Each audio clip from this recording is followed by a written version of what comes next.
This channel does not promote any violent, harmful, or illegal activities. All content provided by this channel is meant for an educational purpose only. 2024 Lok Sabha নির্বাচনের আগে বিজেপির গলার কাঁটা হয়ে উঠেছিল বিহার এবং মহারাষ্ট্র। কারণ এই দুটি রাজ্যেই বিরোধী দলগুলি যেভাবে ঐক্যবদ্ধ হচ্ছিল তাতে 2024 লোকসভা নির্বাচনে বিজেপির কাছে সবথেকে বড় চ্যালেঞ্জ হয়ে উঠতে পারত। পরবর্তী ক্ষেত্রে ইন্ডিয়া জোট গঠন হয়েছে, আর এই ইন্ডিয়া জোটকে আক্রমণের ক্ষেত্রে বরাবরই বিরোধী ঐক্যকে মূল টার্গেট করেছে বিজেপি। মহারাষ্ট্রের মাটিতে সবথেকে গুরুত্বপূর্ণ যে স্ট্র্যাটেজি বিজেপির কাজে দিয়েছে তা হলো শিবসেনা এবং এনসিপিকে একে একে ভেঙে দেওয়া। আমরা দেখেছি ধাপে ধাপে কখনো একনাথ শিন্ডে এবং পরবর্তী ক্ষেত্রে অজিত পাওয়ার তারা বেরিয়ে গিয়েছেন তাদের মূল দল থেকে।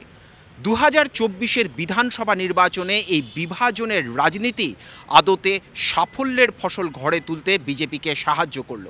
এর পাশাপাশি বিশ্লেষকরা মনে করছে যেভাবে বিজেপি অত্যন্ত ভালো ফল করেছে তার নেপথ্যে রয়েছে বেশ কয়েকটি গুরুত্বপূর্ণ স্ট্র্যাটেজিক ডিসিশন, যার মধ্যে সবথেকে গুরুত্বপূর্ণ বিভিন্ন ক্ষেত্রের অসন্তোষকে নিজেদের ফেভারে ধীরে ধীরে নিয়ে আসা।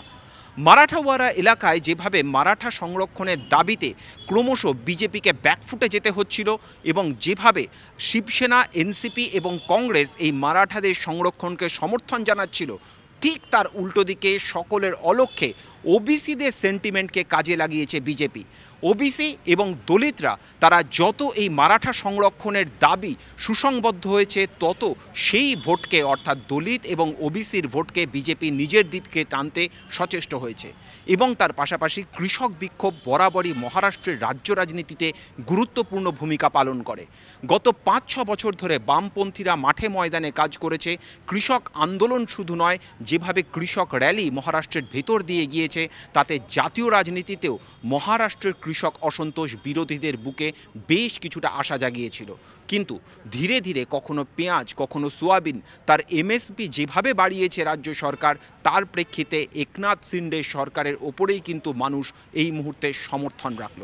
অপর দিক থেকে যেভাবে এনসিপি দুর্বল হয়েছে, যেভাবে শিবসেনা দুর্বল হয়েছে, যেভাবে কংগ্রেস তাদের পুরনো সংগঠনকে ক্ষয়িষ্ণু অবস্থা থেকে আর পুনরুদ্ধার করতে পারেনি, সেই জায়গায় দাঁড়িয়ে বিজেপি নিজের সংগঠনকে অত্যন্ত শক্তিশালী করেছে।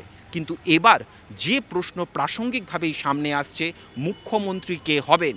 কারণ সংখ্যাগরিষ্ঠতার দিকে যেভাবে ক্রমশ বিজেপি এগিয়ে চলেছে তাতে অজিত পাওয়ার এবং একনাথ শিন্ডের ওপর কতটা নির্ভর করতে হবে তার ওপরেই আগামী দিনে বিজেপির অর্থাৎ মহায়ুতির যাবতীয় ইকুয়েশন সম্পূর্ণভাবে নির্ভর করবে। তার কারণ যদি দেবেন্দ্র ফডনভিস তিনি একচ্ছত্র ক্ষমতা নিয়ে মুখ্যমন্ত্রী হন, আগামী দিনে যদি একনাথ শিন্ডে এবং অজিত পাওয়ারের গুরুত্ব কমে, তাহলে তাঁরা বিজেপির পাশে থাকবেন কিনা, সেক্ষেত্রে আবারও শরদ পাওয়ার এবং উদ্ধব ঠাকরে তাদের ভাঙা ঘর জোড়া লাগাতে সমর্থ হবেন কিনা, এই প্রশ্নগুলো মহারাষ্ট্রে ইন্ডিয়া জোটের হারের পাশাপাশি কিন্তু সমান্তরালভাবে সামনে চলে আসছে। ফলত নজর থাকছে সামনের দিকে। মহারাষ্ট্রের ভোটে আবারও বিজেপি আপাতভাবে একনাথ শিন্ডে এবং অজিত পাওয়ারের সরকার গঠন হলেও আগামী দিনে রাজ্য রাজনীতিতে শাসক দলের সমীকরণ, অভ্যন্তরীণ সমীকরণ কোন দিকে যাবে তা নিয়ে প্রশ্নচিহ্ন থেকেই যাচ্ছে। নয়াদিল্লি থেকে ক্যামেরায় অনুদীপ শর্মার সঙ্গে জ্যোতির্ময় কর্মকার, TV9 বাংলা।